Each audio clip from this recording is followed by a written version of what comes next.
Welcome to another episode of Sisters in Service. I am your host, Kat Corchado, and today I am speaking with the one and the only Jane Babcock, whom I call the walking Wikipedia of VA benefits. Jane, welcome. Thank you, Kat. How are you? I'm good. I'm so glad you said yes to come on. She's such a wealth of information that I felt that we need like 8 or 10 of her scattered around the country. Well, thank you. So Jane, tell us a little bit about your service. Well, I graduated high school in 77, which, as many of you know, wasn't long after Vietnam. So I wasn't sure about service. It wasn't until 1982 that I decided I needed to go to school. I knew what I wanted to go to school for, but I didn't have the financial means to go to school. So I went ahead and I joined the Army, spent a year in AIT, and then 3 years doing electronic maintenance and installation work. So I came out with that experience for the employers. How was that career field for you? Was it mostly men? Yes. I was one of the few women in that career field. I was the first woman in my CONUS unit that was able to move up to a training team leaders. So I was the first woman doing that. But for me, it was, like I said, it was that job opportunity. I ended up working for an acoustical underwater research agency after that. So ships and submarines and all that kind of stuff. Yeah, it was, especially, rolling around in the ocean. Big old whales would come up and start rolling next to us and stuff. And so, yeah, it was very cool.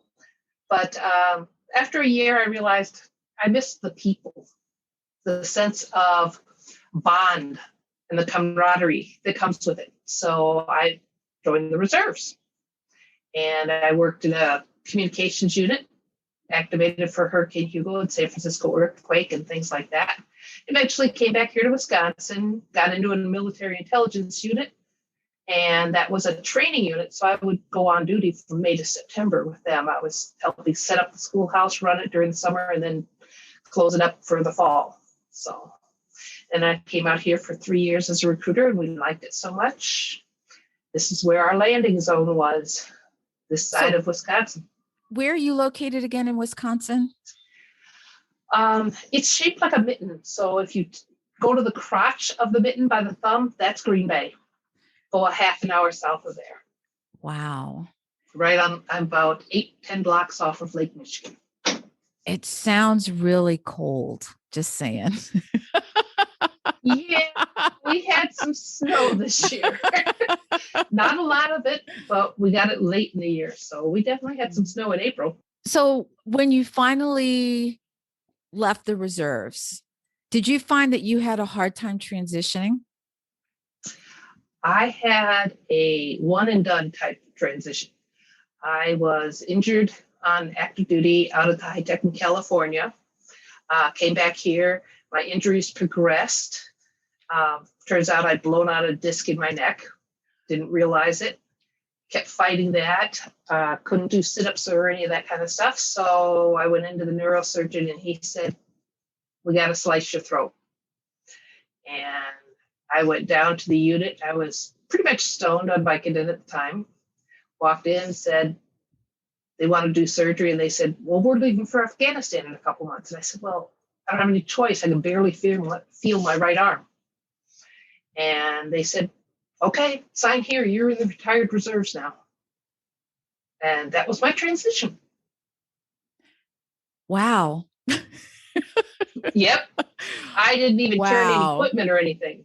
Really? Yeah. A couple months later, I finally turned in the equipment because I had to have the surgery and recovery and stuff like that. And the unit was getting ready to jump. So I just had zero transition.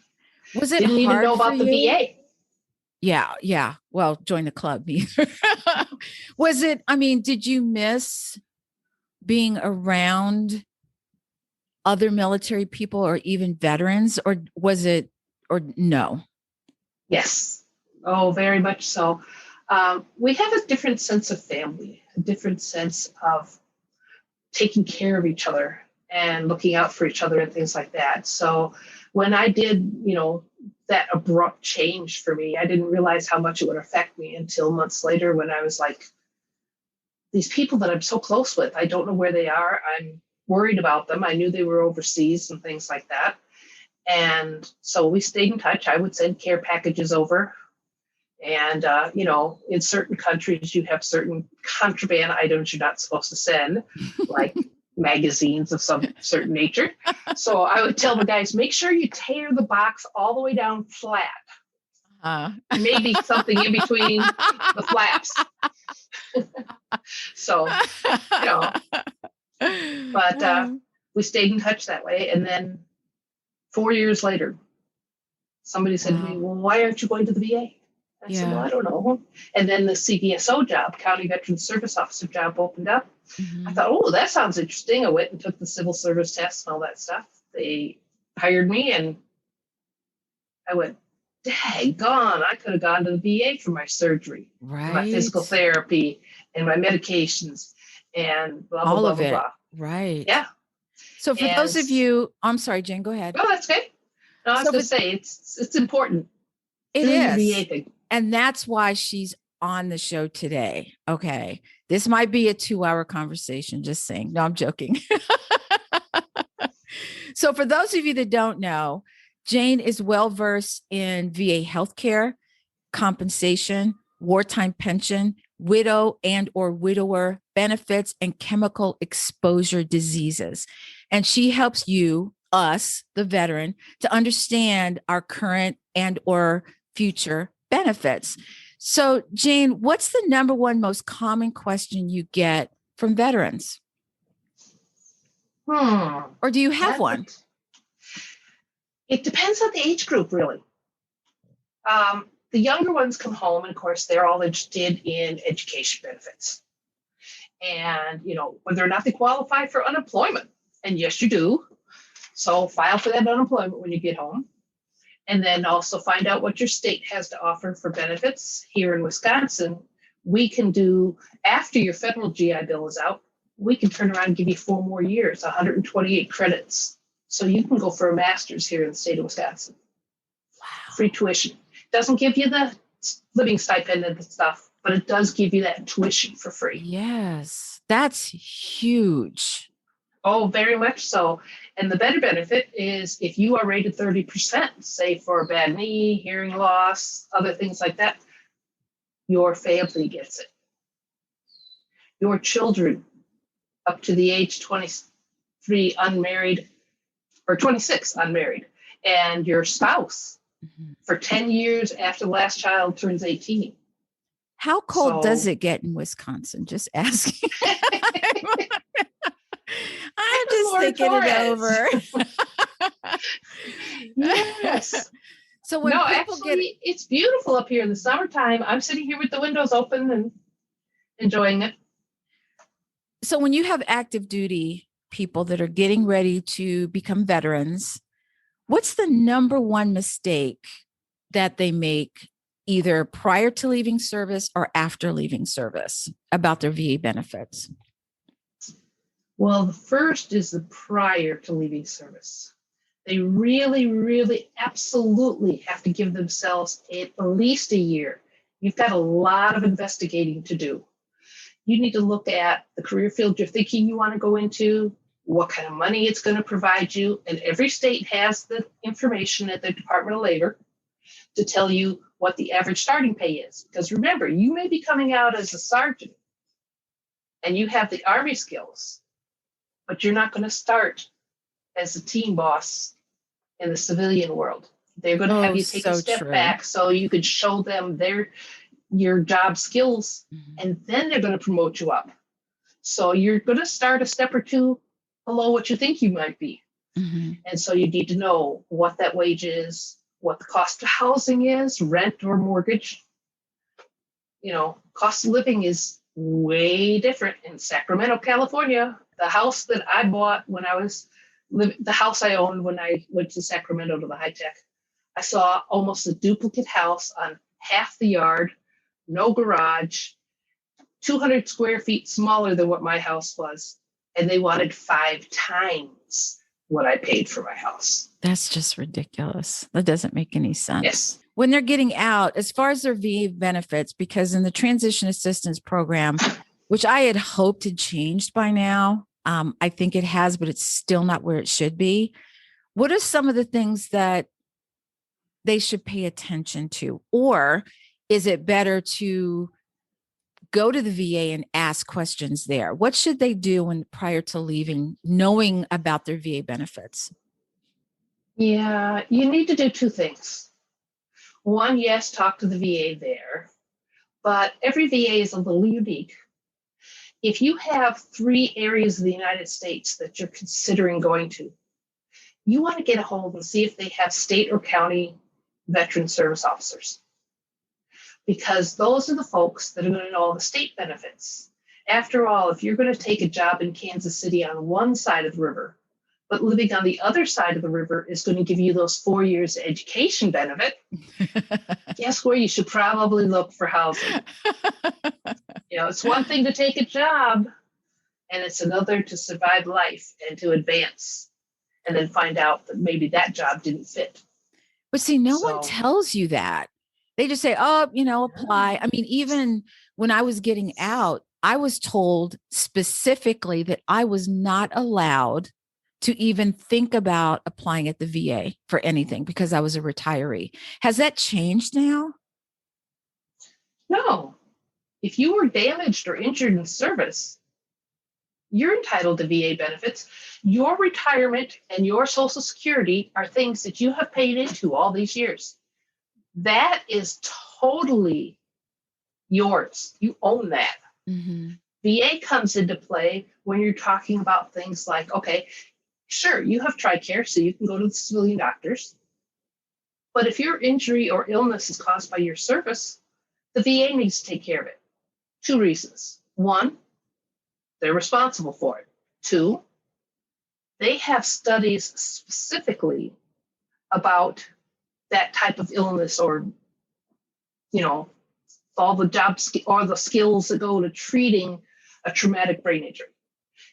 That's not that common in the civilian world, but unfortunately it is in ours. PTSD, not as common in the outside world as it is in ours. Right. So these are the people that have been studying this stuff for decades.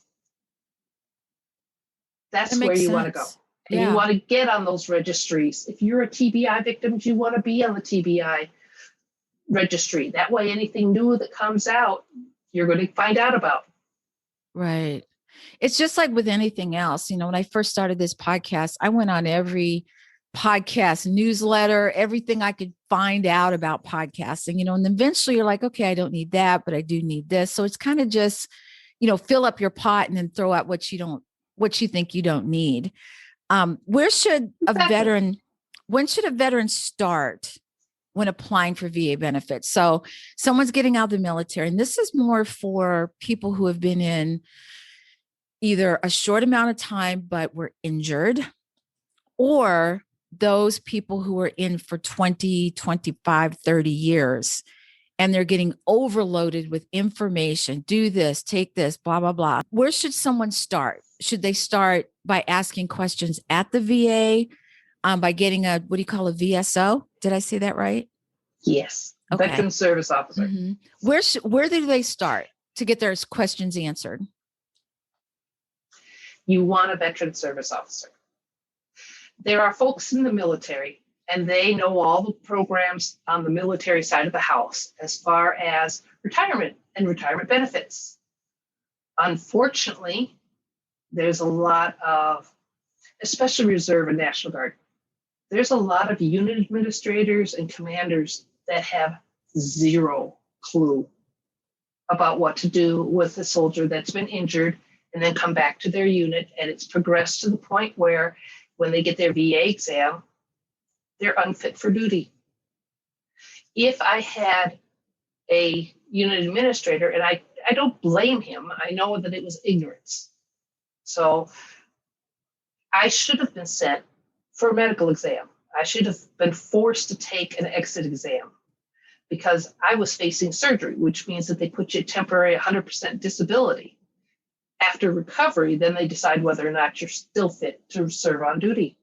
After all, if you've gone blind or you've got hearing loss, dramatic hearing loss, and you're getting ready to, and your MOS is listening to languages on radios or something like that, it's not going to work. So then the military looks at it and says, can we train you to something else? Well, if they can't really train you to something else, your back is injured, you can't sit that long, or you can't walk that far, or you can't wear a full pack, you've got a neck injury and you can't wear a Kevlar. If you have less than 8 years of duty time, you're going to be looked at for severance pay, unless your injuries are at a very traumatic level. They will medically retire you. But if you're not so traumatic, but you still are not able to serve as a military member, they're going to offer you severance. And I tell folks, it's probably not a good idea to take that. Yes, it sounds, oh, good, I can buy a new truck.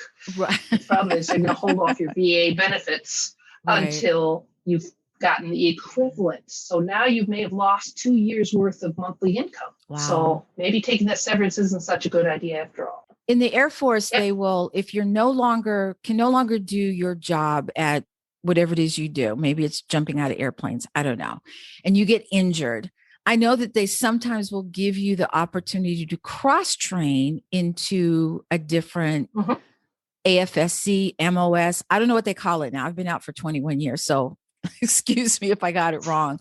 Does the Army do that too, or they're just, oh, you're medically, you can't do this job, and boom, you're out? Or do they give you the option? No. Yeah, they'll look at the health standards of all the other jobs and look at your ASVAB scores and all this other kind of stuff, and they'll say, okay, yes. But again, can they put you in a job that may be non-deployable? Your injuries make you non-deployable. You can't wear a Kevlar, not a good idea to go into a combat zone. So unacceptable. Yeah, that brain bucket is real important.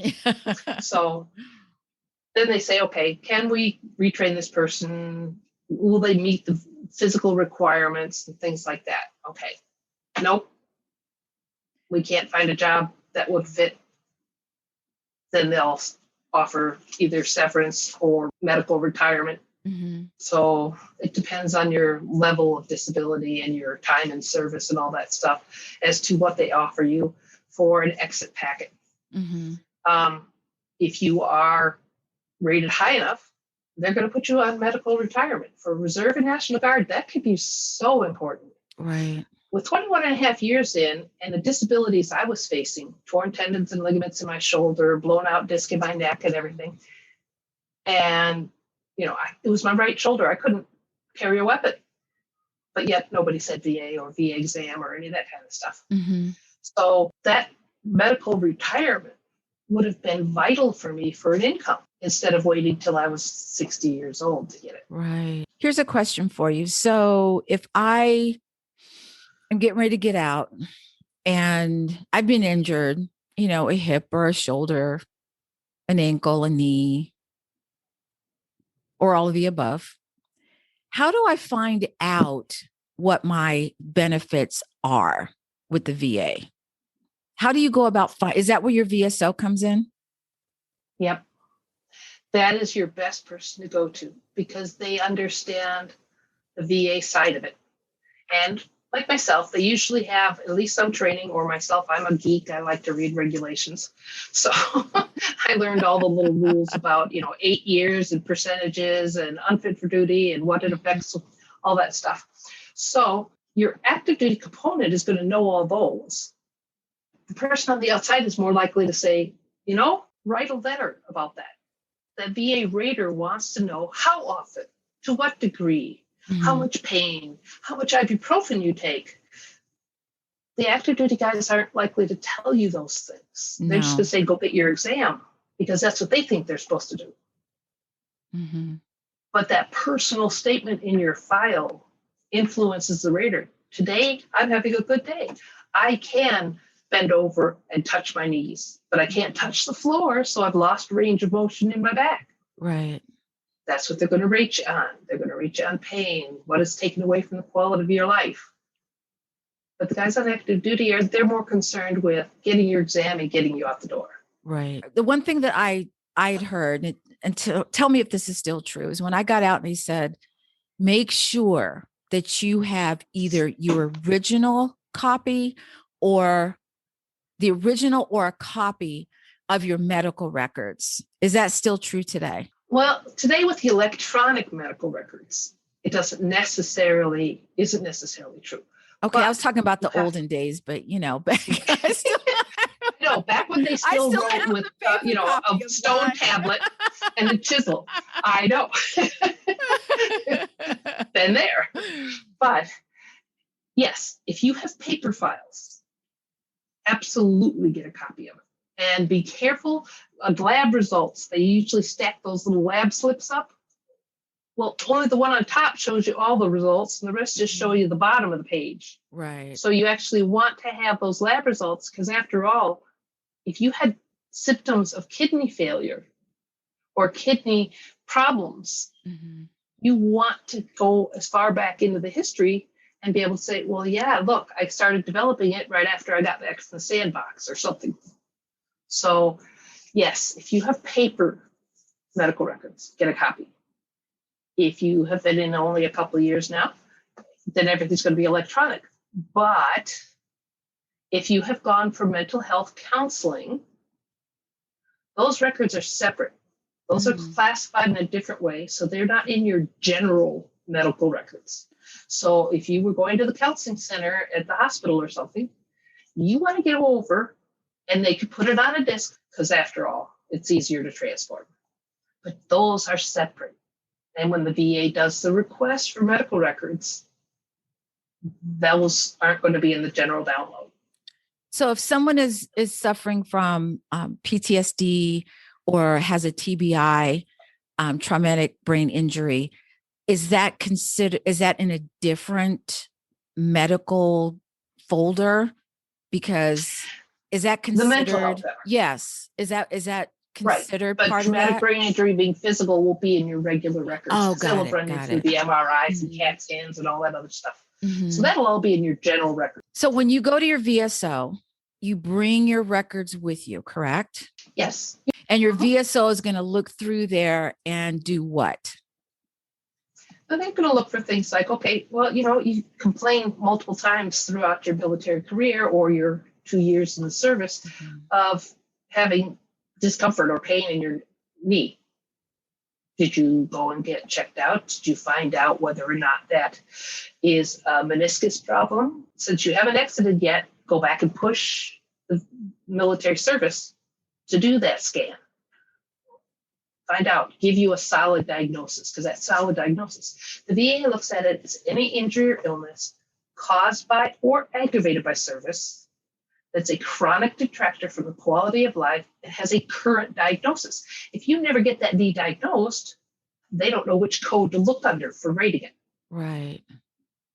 And if you got, twisted your knee one time and then never went back on sick call because all you got was ice pack and Motrin, and so you're treating it yourself, that's where your personal statement comes in, and also anybody else.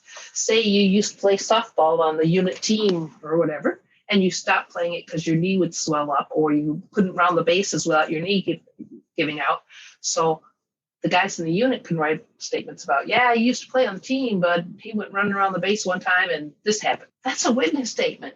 That is, he fell on his face because his knee gave out, which shows that the knee is injured. It's a chronic problem. I had a Korean War veteran that was in a field hospital that got wiped out, and he was stuck in the frozen rubble for a day and a half. And so there were no records. But a Marine unit came in and pulled all these guys out, took them back, warmed them up, said, okay, you're good to go. Here's your unit. And they transported them to their respective units. I had to help him. I had to find one of the Marines that was on that recovery mission. Yeah. And lucky for me, I was able to. I had to put a lot of notes out there on the internet and different unit sites and stuff. Right. And a man called me up a few months later, like 6 months later, and said, hey, I think you're looking for me. And I said, well, great. My veteran gave me permission. Here's his phone number. And my guy called me up and said, if I don't ever get anything from the VA, I don't care. I finally got to think one of the guys. It was so emotional. The two of us just sat on the phone and cried. It's hard enough. You know what I mean? It's hard. And then there's saying, oh, now you have to prove this. And you're thinking, this is never going to happen. And then it happens. That's, I love stuff like that. That's so awesome. And this guy went from never having used the VA because somebody else needs it more than I do. And that's typical. Yes. He never had anybody talk to him about the nightmares and things like that. Yeah. He went from never having gone to the VA to being 100% service connected. Speaking of ratings, so I hear all the time that people, their ratings are gone up, their rating has gone down. Does the rating determine how much disability you receive money-wise? Yes. Disability compensation is based on the fundamentals of having lost potential employment. After all, if you're a Vietnam guy who's a truck driver and you have to stop truck driving because you've come down with type 2 diabetes or ischemic heart disease, well, you've just lost a potential employment. There's a lot of jobs out there you can't do. Right. So we're going to give you compensation. Yes, you have the potential of going through voc rehab and learning other jobs and things like that. But now, generally speaking, most of the time, most ratings do not go down, but they can. There are certain ratings that the VA knows it's recoverable. Obviously, if you get MS or ALS, you're not recovering. You're not going to recover that. Right. No. But your knee is 60% because you're having, or your knee is 40% because you're having so much pain and everything in it. Mm-hmm. But then you have knee surgery. That may step down. Right. But now you have to look at, okay, do you have scars? Are there secondary issues? Because now you've been standing on your right hip all this time, and now you've had your bones misaligned. So maybe now your hip is also involved in this rating. Or prostate surgery. While you're cancer active, you're 100%. Right. You have the prostate surgery, you have the radiation, chemo, whatever. And at the end of the year, they go, okay, he's cancer free. So now that rating's going to go back down. Right. But they have to look at, are there side effects? Urinary leakage, ED, other things like that can be caused by that surgery. So now those things are going to be rated. Yeah. So you could have the one thing that you're rated on, and then following surgery, have 4 or 5 things that you're rated on. Right. So it all interacts. So will the VSO, when you're trying to determine your disability, do they start at 100% and then go down, or do they work up to 100%? Do you know what I mean?